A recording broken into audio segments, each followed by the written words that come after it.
Jadi saya akan offkan saya punya video lah. Okey. Okay, semua akan tengok kepada paparan saya sebentar lagi. Kalau tak faham terus tanya lah. Terus tanya. Boleh onkan mic masing-masing untuk tanyalah mana-mana yang tak faham.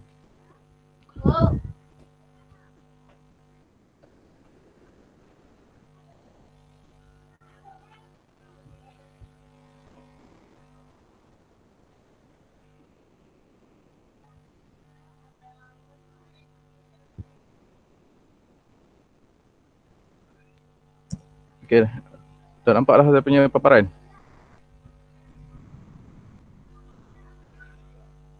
Okey, masa saya present ni mungkin yang awak tulis dekat chat tu saya tak dapat baca. Jadi awak boleh boleh mencelah lah guna mikrofon masing-masing. Okey, so hari ni ini kita akan buat saya akan menjawab soalan-soalan bagi tajuk elektrik dan keelektromagnetatan. Tapi kebanyakan yang menghantar persoalan adalah berkaitan dengan tajuk keelektromagnetatan. Okay, ini antara soalan-soalan ya, soalan-soalan yang kawan-kawan awak dah share kan ataupun utarakan dalam Jamboard. Okay, kebanyakannya berkaitan dengan aruhan bab keelektromagnetatan.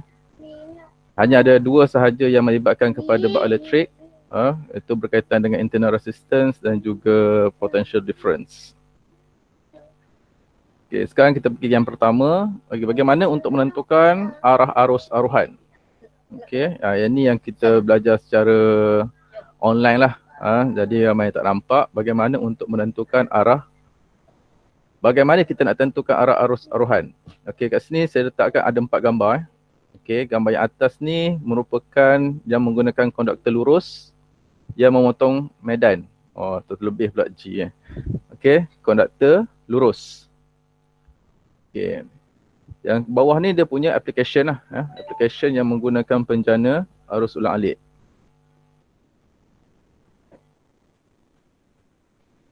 Okay, untuk yang ni, untuk konduktor lurus.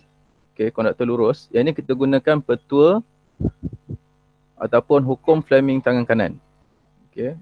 Kalau yang satu lurus ni, kita gunakan Fleming tangan kanan dan juga untuk penjana lah. Sebab penjana ni kita assume kawasan ni adalah merujuk kepada satu konduktor sahaja. So bila konduktor ni bergerak ke atas dan bergerak ke bawah, itu adalah merujuk kepada daya. Daya kalau tangan petua Fleming tangan kanan, daya ditunjukkan oleh ibu jari. Okay. So kalau nak tengok kat sini, mudah je. Okay, kita cuba buat masing-masing.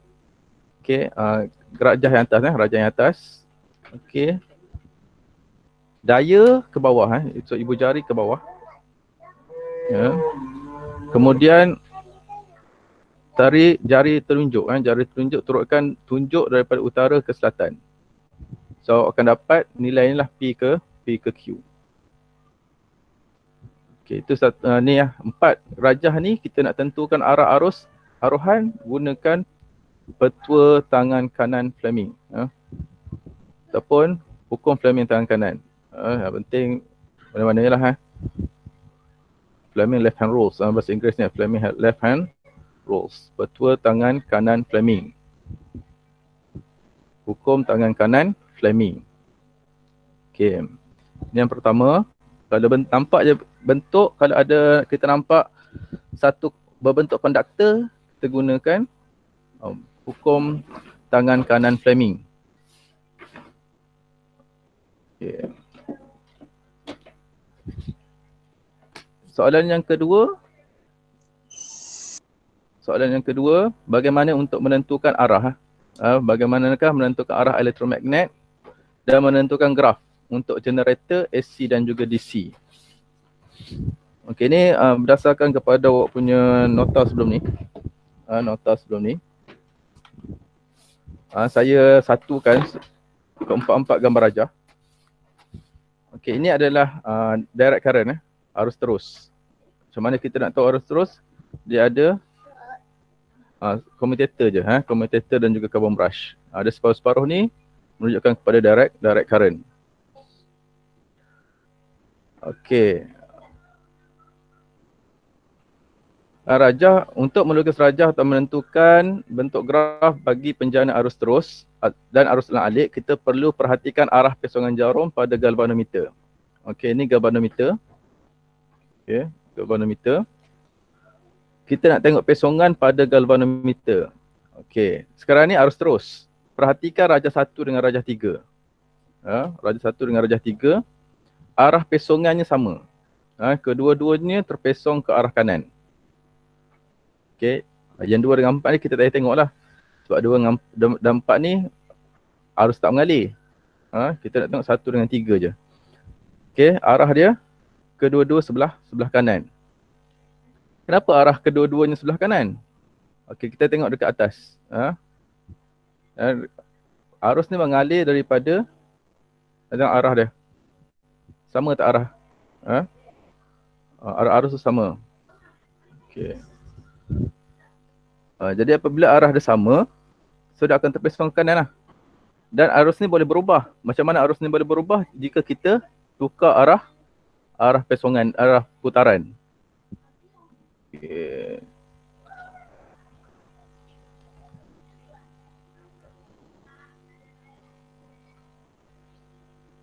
Okey, ni sekarang ni arah putaran dia. Arah putarannya lawan arah jam. Jadi apabila lawan arah jam, kita ambil satu bahagian ni. Kita ambil satu bahagian. Okey, kita bagikan daya ke bawah. Dayanya ke bawah. So ibu jari ke bawah. Ibu jari ke bawah. Kemudian medan magnet daripada utara ke selatan. Ini medan magnet dia.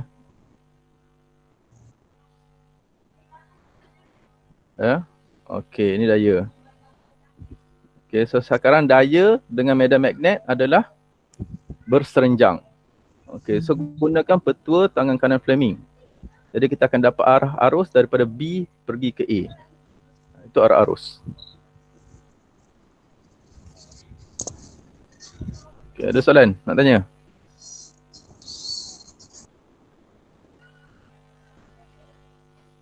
Okey, kalau tak ada saya teruskan.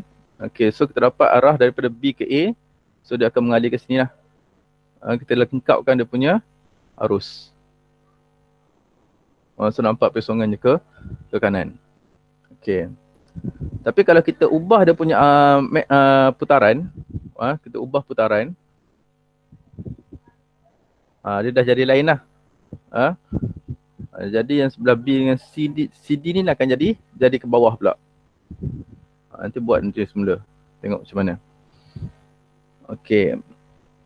Rajah 1, arah aliran arus daripada DCA. D pergi ke C, pergi ke B, pergi ke A. Itu arah dia. Arah pada gelung. Tapi arah pada galvanometer dia tak sama. Okey, rajah 3, arus tu bergerak daripada A, B, C, D. Okay. Kalau kita tengok arah pada gelung memang berbeza lah. Tapi arah pada galvanometer tetap sama. Okey, jadi sebab tu untuk arus terus kita akan dapat graf dia macam ni. Semua berada pada bahagian atas. Semua ada pada bahagian atas. Okey, sekarang kita nak tengoklah kat sini. Kenapa pada kosong darjah tak ada arus mengalir? Tak ada arus aruhan. Kerana okey, kat sini utara, sini selatan. Okey. Cakap dekat kawan-kawan yang tak dapat masuk terus tu, suruh dia gunakan email MOE. Kalau MOE email MOE tu saya tak perlu admit lah dia orang untuk masuk, dia akan automatic. Saya sambung. Okay, sekarang ni ada utara selatan. Okey, kenapa Kenapa pada kosong darjah ni? Kosong darjah ni merujuk kepada apa? Kita akan tengok sekejap lagi. Okey. Utara ke selatan. So utara ke selatan ni dia akan ada medan magnet.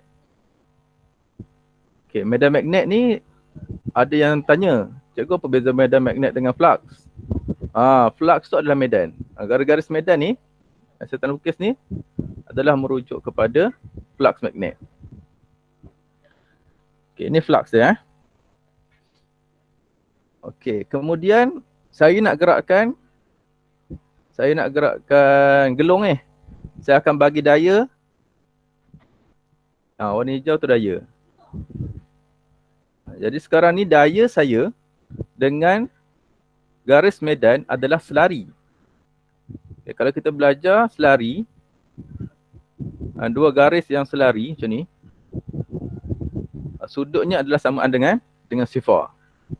Seperti mana kelas kita pada minggu lepas, jika daya dan juga garis medan adalah selari, tiada pemotongan flux magnet. Jadi tiada arus yang dihasilkan. Okay. Ada soalan? Okay, kalau ada soalan boleh onkan mic tanya.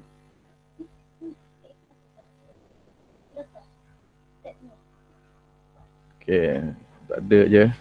Kalau ada soalan dekat dalam chat nanti saya baca kemudian. Saya selesaikan dulu. Okey cikgu.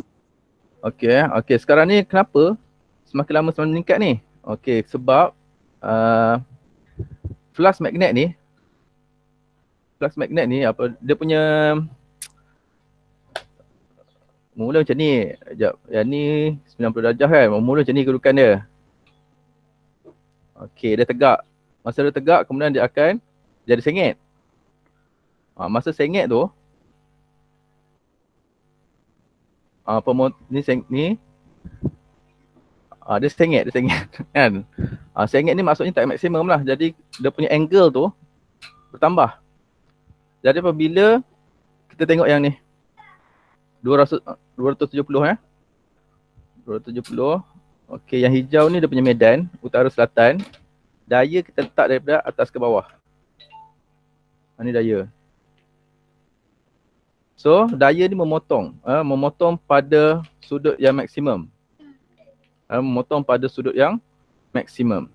Jadi apabila memotong pada sudut yang maksimum, dia akan menghasilkan arus yang maksimum lah.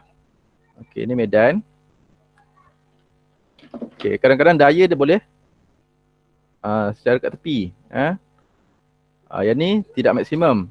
Situasi macam ni tak maksimum. Yang tu kita nampak dia punya nilai dia semakin bertambah sampai dekat 90 darjah. 90 darjah tu yang maksimum.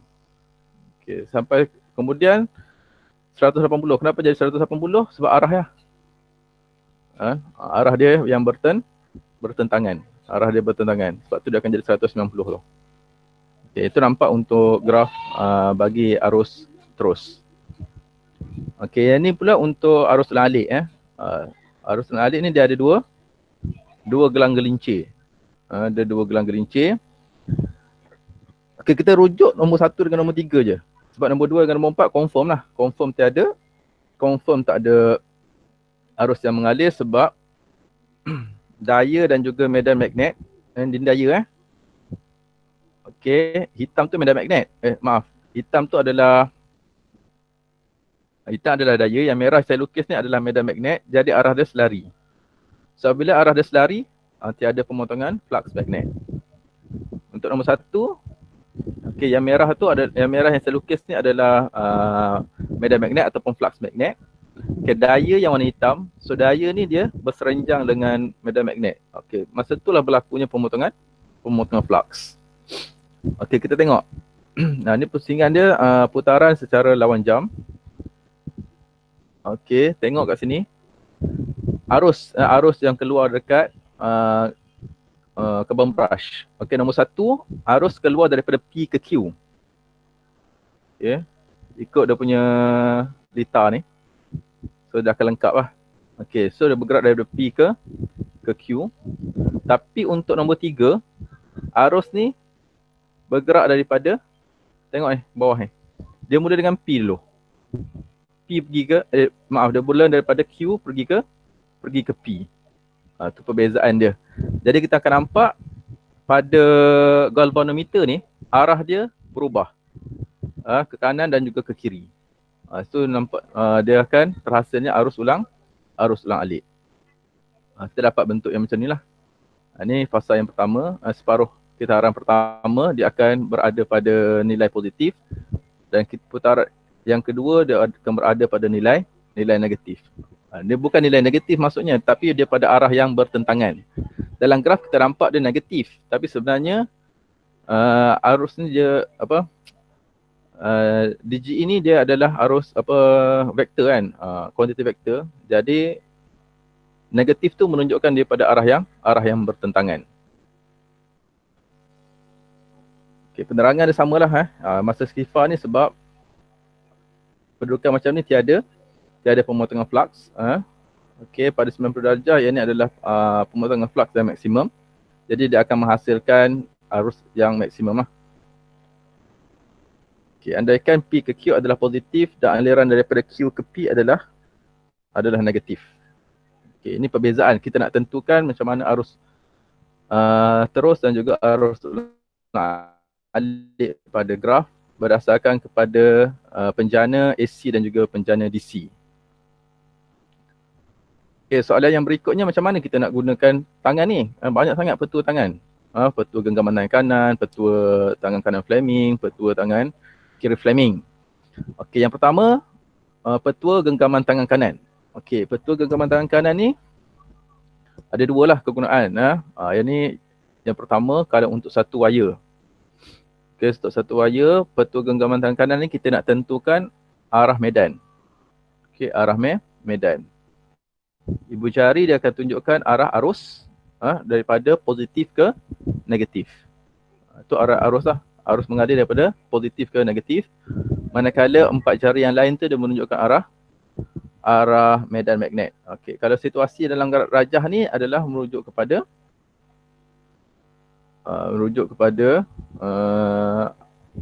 arus medan magnet.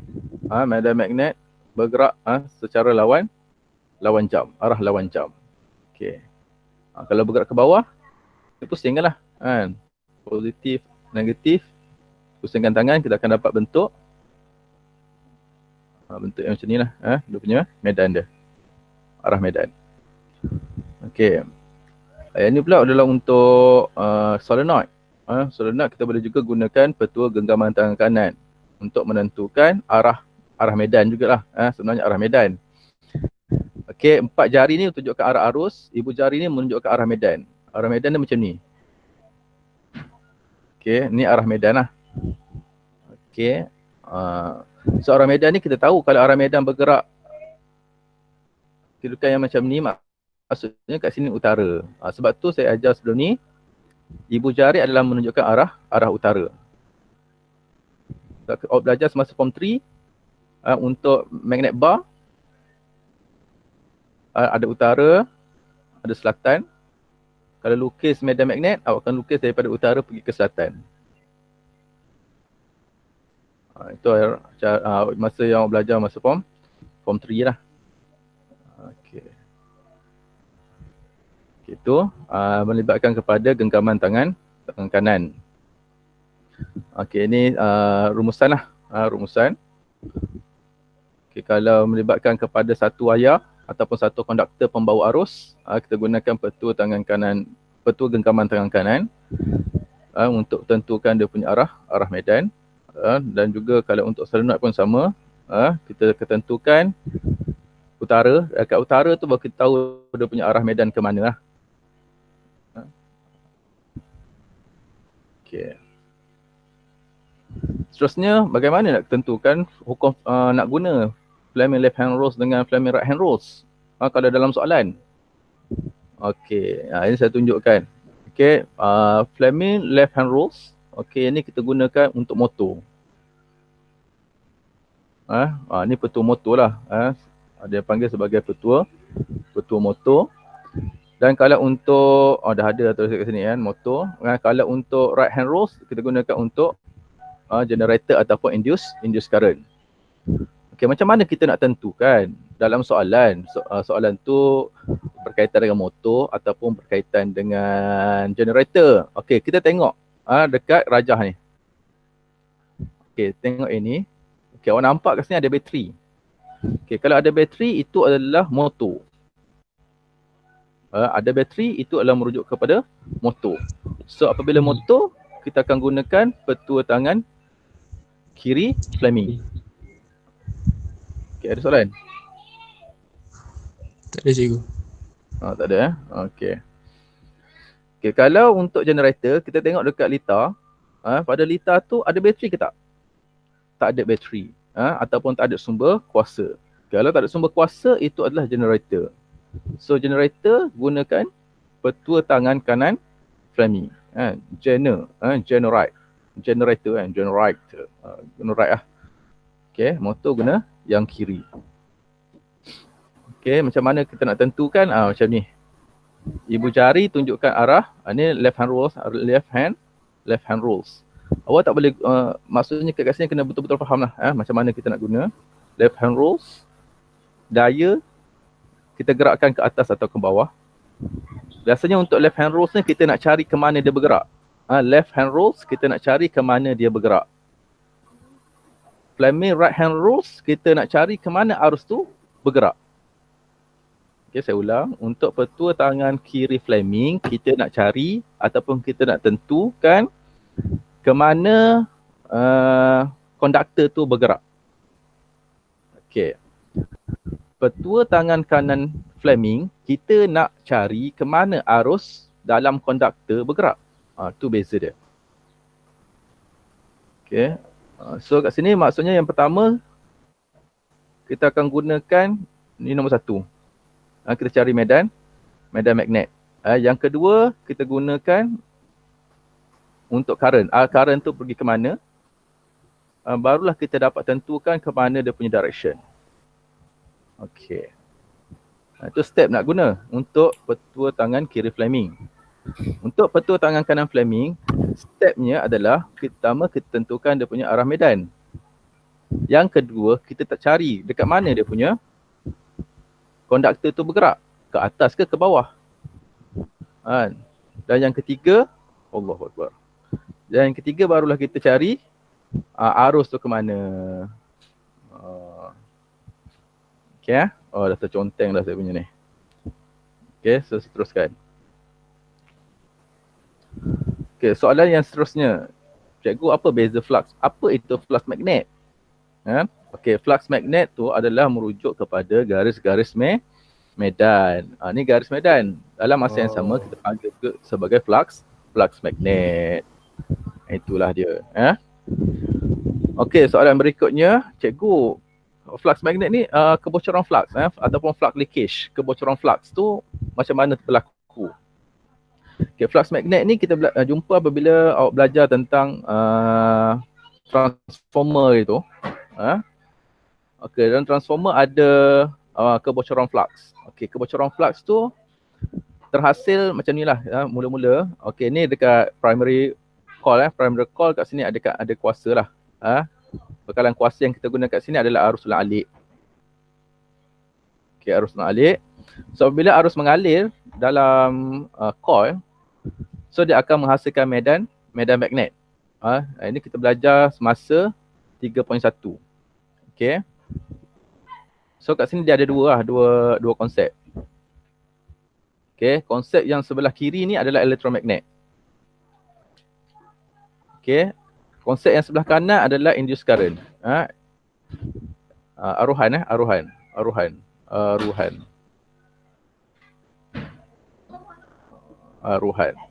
Okey. So untuk yang belah kiri, maksudnya arus mengalir dia akan menghasilkan medan magnet. So medan magnet ni sepatutnya dia akan menghasilkan seperti bintik-bintik ni lah. Okay, jadi yang kat luar ni dia tidak berada dalam core ataupun tak ada dalam soft ion core. Yang ni kita tak guna. Yang tak guna tu sebagai bocor.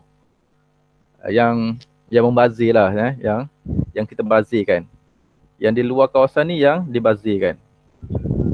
So yang hanya digunakan yang ada dekat dalam core ni je. Sebab apa yang ada dalam core ni? Sebab yang dalam core ni kita nak gunakan untuk menghasilkan induced EMF tu. Dekat second winding ni dia berlaku pemotongan flux. Apabila berlaku pemotongan flux, barulah dekat luar ni, sebelah kiri ni, dekat kalau letak voltmeter barulah ada nilai voltmeter yang dihasilkan. Okay, ada soalan? Jelas tak? Cikgu, Jelas. yang Apa kan dia apa? Menghasilkan arus aruhan lah ni tu. Okay, dekat second lah, second one tu. Dia ada apa? Potongan ni tu. Potongan Dia flux ada magnet. berlaku pemotongan flux magnet. Dekat second winding tu. Dekat second winding ni dia akan berlaku pemotongan flux magnet lah, sebab medan magnet dia bergerak dalam solenoid. Oh. Okay, so nak faham tentang transformer ni, kita kena faham 3.1 dengan 3.3. Dekat tempat yang ada arus, dia akan menghasilkan medan magnet. So medan magnet ni akan bergerak dalam core. Masa dia bergerak, kemudian dia masuk dalam gelung. Masa dia masuk dalam gelung, dia akan menghasilkan aruhan elektromagnet. Okay. Ya. Okay. Kenapa kita gunakan arus ulang alik, tak guna arus terus? Okay. Arus ulang alik ni, kalau kita tengok yang sebelum ni, mana dia? Arus ulang alik, dia boleh berubah arah cikgu. Dia boleh berubah arah, kemudian dia punya nilai dia ni tak sekata. Nilainya tak sekata dan dia boleh berubah arah. Sebab tu kita gunakan arus ulang alik. Okey, contoh Contoh kat sini. Yang pertama, arus mengalir macam ni. Okey, so kita dapat dah punya ni. So kat sini akan jadi utara. Contoh so arus akan pergi ke atas arah dia. Kemudian arus ulang alik ni dia akan berubah arah. Macam ni pula. Atas pula jadi utara. So dia akan berubah. Perubahan ni lah yang akan menyebabkan berlakunya pemotongan flux. Pemotongan flux so dia berlaku sebab apa? Pertama, dia ada gerakan, motion kan. Kemudian dia punya medan tu berubah-ubah. Itu dia akan menghasilkan perubahan pada gegelung kedua ni. Ya, so kat sini saya nak maklumkan kebocoran flux tu adalah yang tidak berada pada core. Yang tidak berada pada core ni, ini yang kita panggil sebagai flux leakage ataupun kebocoran flux. Yang menyebabkan dia membazir lah. Kita nak gunakan flux banyak supaya untuk menghasilkan arus yang ataupun nak menghasilkan voltage yang lebih tinggi. Tapi disebabkan dia jauh, dia dah membazirkan, kita hanya menggunakan flux magnet yang sedikit. Jadi rugilah dari segi kecekapan dia menjadi rendah. Okey, kebocoran flux. Okey, soalan yang seterusnya, apa beza soft iron core dengan soft iron core? Okey, soft iron core ni, kalau soft iron core sahaja dia berbentuk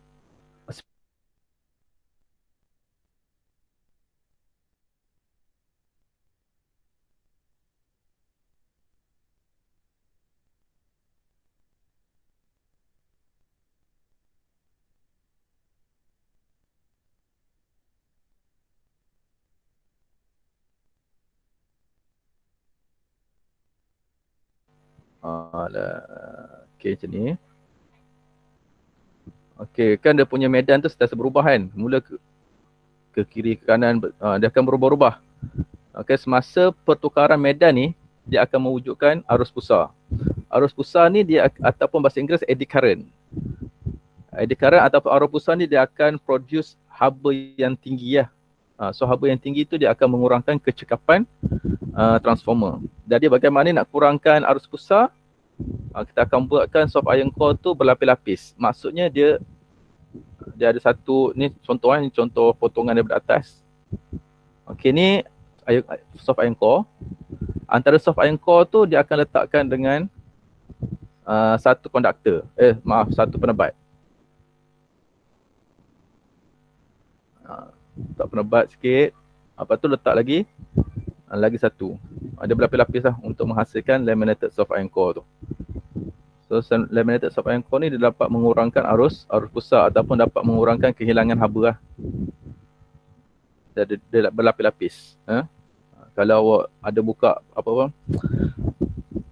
kipas-kipas yang dah rosak ke, awak tengok dekat motor ataupun dekat transformer tu, yang ada kupron banyak melilit tu, awak akan nampak bentuk dia macam ni.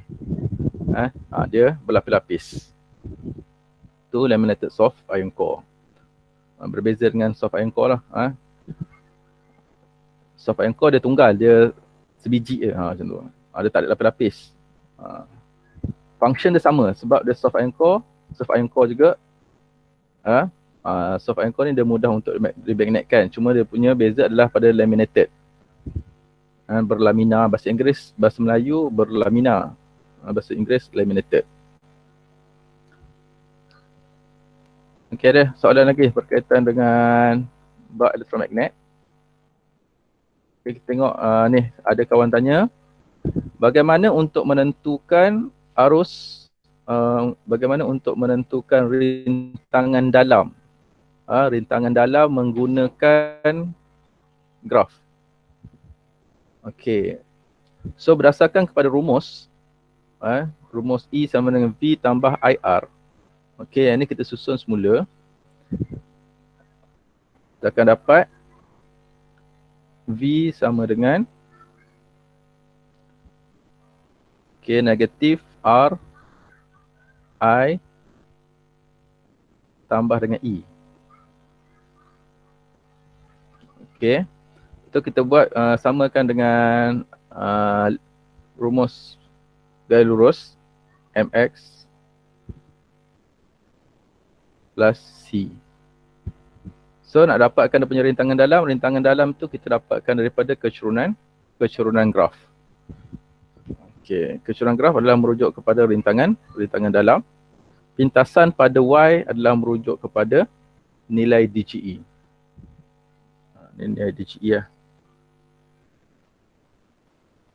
Kecurunan graf adalah bersamaan dengan dia punya rintangan dalam. Okey.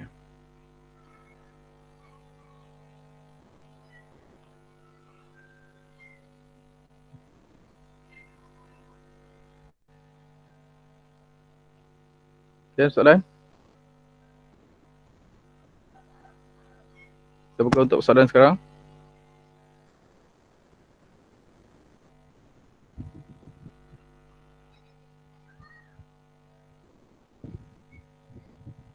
Tak ada soalan Kila? Okey, tengok saya akan check soalan pertama pada chat. Okey.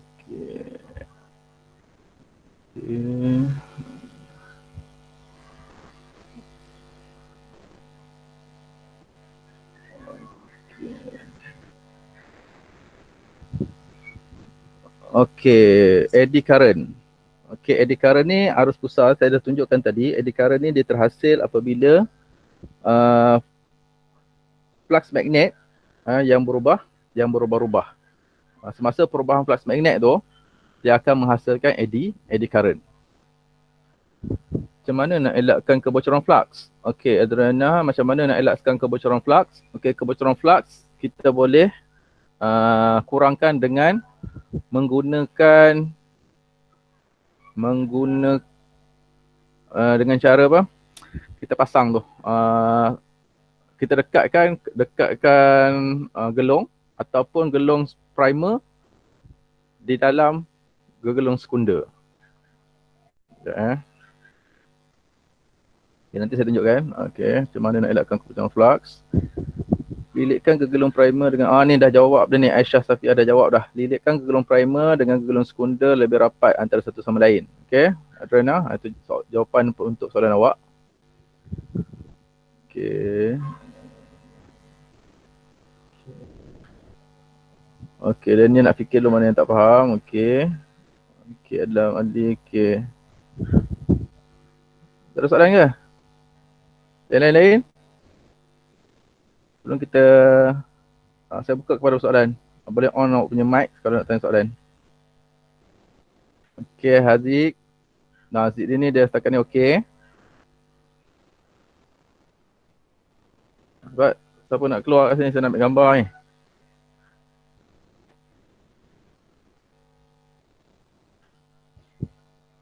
Tak ada yang cakap. Ali, okey tak Ali? Okay, go. Okey. Dah mandi ke belum? Pere. Dah mandi ke belum? Belum. Aduh. Arah daya kita tentukan sendiri. Anaf, arah daya kita pertama kita tengok kepada putaran yang diberikan dalam soalan. Okey, kalau tak ada kita tentukan. Kalau tak ada dalam soalan tu tak ada bagi arah, kita yang tentukan arah tu.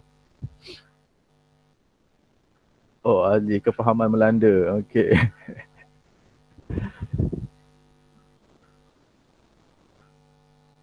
Okeylah, senyap Tak ada soalan. Aiman Hakimi.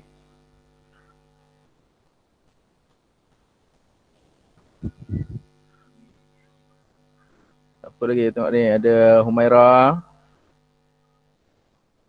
Syarhan okey, Syarhan?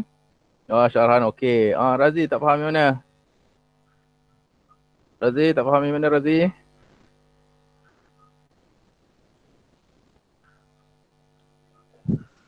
Cikgu. Ya. Betul. Saya tak faham ni. Kan ada transformer kan? Transformer, okey. Saya tak jelas tentang kenapa tak boleh guna kuasa arus terus. Penerangan tu tak cerah sangat. Okey. Kalau baca dalam modul tu. Okey, sekejap.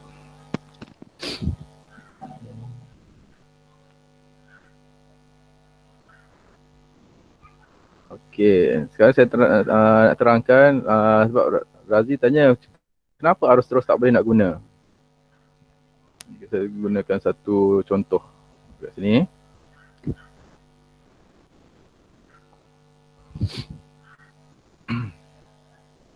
Okey, dah keluar kan Rajah? Belum?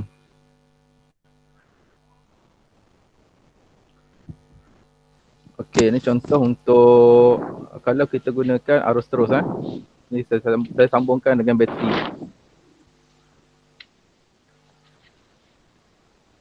Okey, saya sambungkan dengan bateri. So bateri dia akan menghasilkan arah yang sekali je. Ni punya arah dia, arah arus. So kat sini, dekat gegelung ni, okey, kita akan nampak dia punya arah arus. Jadi kita nak tentukan arah utara dengan selatan, kita akan gunakan petua genggaman tangan kanan lah. So kita akan dapat utara kat sini. Okey. Arah dia tetap. Arah dia tetap. Jadi dia punya medan magnet ni, arah medan sekali je. Dia tak berubah-ubah. Kalau sekali ni, kalau sebelum ni kita tengok kepada solenoid, kemudian ada magnet. Dia diibaratkan seperti magnet ni masuk ke dalam solenoid, kemudian stop. Okey. Ulang, magnet, kalau magnet masuk dalam solenoid, kemudian dia berhenti. Berlaku tak pemotongan flux? Tidak berlaku sebab dah tak ada moving kan. Begitulah, sebab tu kalau guna arus terus, dia tidak akan menghasilkan voltan pada output. Sebab pemotongan flux hanya berlaku sekejap saja, sekali je. Jadi kita assume bahawa transformer tidak akan berfungsi menggunakan arus terus. Sebab dia tak berlaku pemotongan flux tu. Tapi kalau kita gantikan bateri ni dengan bakalan kuasa arus ulang alik, dia seperti magnet ni kita masuk kemudian kita keluarkan dia. Masuk dan keluar magnet. Barulah wujud perubahan flux. Barulah terhasilnya arus aruhan. Boleh Razi? Boleh ke? Faham Apa-apa. Terima kasih. Okay.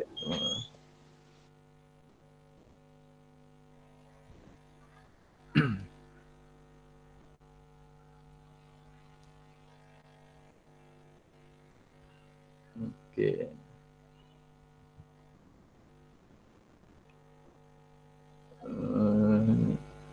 Siapa ni? Ali Akashah, ikut kalau kita nak naikkan arus ataupun kurangkan arus. Okey, ya, bilangan lilitan primer dengan sekunder tu seperti mana yang Ali dia jawab tu lah. Kalau kita nak jadikan transformer injak turun, bilangan lilitan pada sekunder kena lebih kecil daripada bilangan lilitan pada primer. Jika kita nak menghasilkan transformer injak naik, okey, kita akan gunakan bilangan lilitan pada sekunder lebih banyaklah berbanding dengan bilangan lilitan pada primer. Yang ni kena ingat definisi untuk transformer ni adalah untuk meningkatkan atau merendahkan voltan. Itu fungsi dia. Dia melibatkan kepada voltan, bukan melibatkan kepada arus. Ahli Akashah tu. Bukan nak menaikkan arus tapi nak menaikkan voltan, menaik ataupun menurunkan voltan.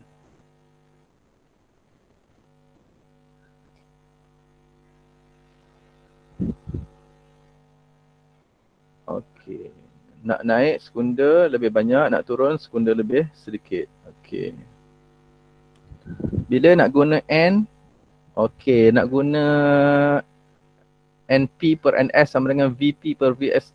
VS tu bergantung kepada soalan lah. Kalau soalan melibatkan kepada V dengan N, gunakan V dengan N. Tak apa, rumus ni ada dekat dalam soalan SPM. Nak cari bilangan letan dan voltan pada primer dan sekunda. Okey. Ya, Najah ada soalan?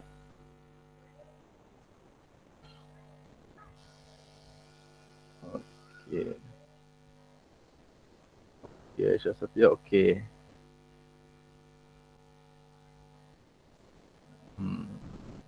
Okey.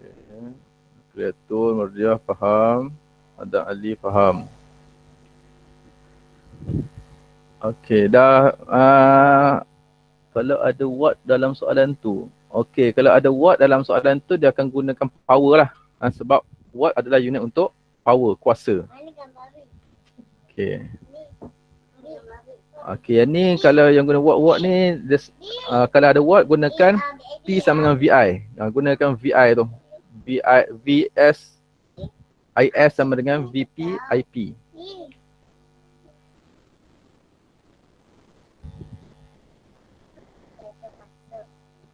Mana gambar ni? Ya. Ni gambar Okey. mana? Gambar mana? Gambar mana? Okey. Soalan, kita akan habiskan kelas kita 10 minit lagi. Azhar ada bagi masa 10 minit. Ini kelas kejap lah. Mana gambar ni?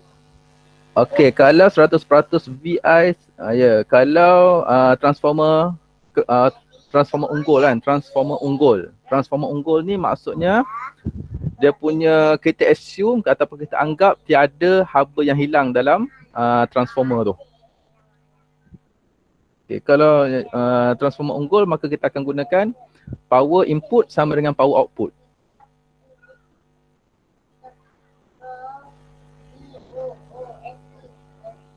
Oh, resistance tetap ada. Resistance tetap ada. Yang ni kena, yang berkaitan dengan resistance tu kita kena tengok tajuk yang 3.5 dulu. Kalau tak 100% pakai output per input. Okey. Yeah. Betul tu Daniel. Tapi sebenarnya transformer ni dia mesti kurang daripada 100% lah. Secara logiknya dia tidak akan tidak 100% cekap. Itu transformer. Sebab tu tadi ada empat dalam transformer tu. Ada beberapa perkara yang awak kena buat untuk kurangkan kehilangan haba, untuk meningkatkan Hilang kecepapan. apa cikgu? Ya. Sebab dia akan hilang dalam bentuk haba. Dia kurangkan je lah. Dia akan mengurangkan kecekapan dia. Cikgu, kalau kan ada pembaziran flux magnet kan cikgu. Okey, pembaziran flux magnet. Okey, kebocoran flux lah. Kebocoran flux tu dia akan ni mengurangkan voltan yang dihasilkan ya cikgu. Ya, dia akan mengurangkan voltan yang dihasilkan. Sebab tu macam mana yang kawan awak cakap tadi, untuk kurangkan kebocoran flux tu kita pasangkan dia punya primer dengan sekunda coil tu dekat-dekat ataupun dia bertindih untuk mengurangkan kebocoran tu. Wow, okey. Pembaziran tu kehilangan cikgu. Ya. Ya, Pembaziran. pembaziran tu maksudnya dia hilang lah. Yang tidak digunakan. Okay, apakah fungsi teras besi lembut berlamina? Teras besi lembut berlamina ni adalah untuk mengurangkan ataupun Panas. bukan, kalau yang berlamina ni fokusnya adalah untuk mengurangkan arus pusar. Reduce eddy current. Itu fungsi yang lebih khusus lah. Fungsi yang lebih khusus. rasa besi lembut berlaminat adalah untuk mengurangkan arus pusar. So arus pusar tu kan boleh menghasilkan haba juga. Kebanyakannya tu hilang dah sebab dalam bentuk haba lah. Sebab tu tak jadi 100%. Okay.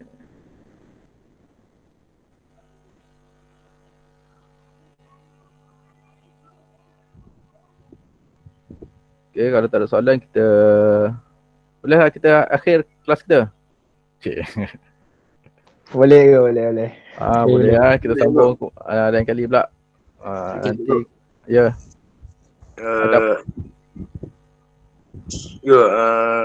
Hari ni birthday saya ke? Hari ni birthday saya. Ya, siapa nama ni? Birthday Ali. Suara siapa ni? Amir Hakim. Amir Mustaqim. Wah ya, Amir Mustaqim. Birthday ni. Kita nyanyi sama-sama Birthday meh.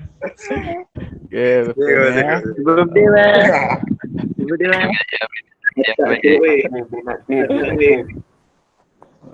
Okay. Ini ada Aiman Hakim. Sekejap. Saya kurang faham hubung kait antara kelajuan relatif antara solenoid dengan magnet. Okey. Aiman Hakim macam ni ya. Hubungan antara kelajuan relatif. Semakin bertambah kelajuan relatif, Laju. semakin laju, dia akan menghasilkan arus aruhan yang lebih tinggi. Contohnya macam ni lah, awak pernah naik basikal yang ada lampu tak dalam basikal tu? Pernah. Kalau awak kaya semakin laju, lampu mentol tu akan menyerah lebih cerah. Itu maksudnya semakin laju pergerakan antara solenoid dan juga magnet, dia akan menghasilkan arus aruhan yang lebih tinggi. Cikgu, kalau yang yang pemotongan flux tu, Okey. kalau lagi laju kita potong lagi tinggi arus ke macam mana? Ke tak ada efek? Macam mana? Lebih Lagi laju. laju. Ya, lagi semakin laju. laju. Yelah, semakin laju tu semakin tinggilah arus yang dia akan dihasilkan. Pemotongan dia. Okey. Pergerakan dia. Okey, semua. Okey, so kita akhirlah hari ni ada 38 orang yang sertai kelas kita. Okey, terima kasih banyak-banyak kepada semua. Mungkin insyaAllah nanti kita akan buat lagi lah. Mungkin minggu depan kot. Ataupun bila-bila yang saya rasa perlu. Okey, terima kasih semua. Assalamualaikum. Waalaikumsalam. Waalaikumsalam. Stay go. Stay safe, stay safe. Jangan keluar rumah. Jangan face go. Okey. Nak salam ke Ego? Boleh. Salam kena letak kat dada je.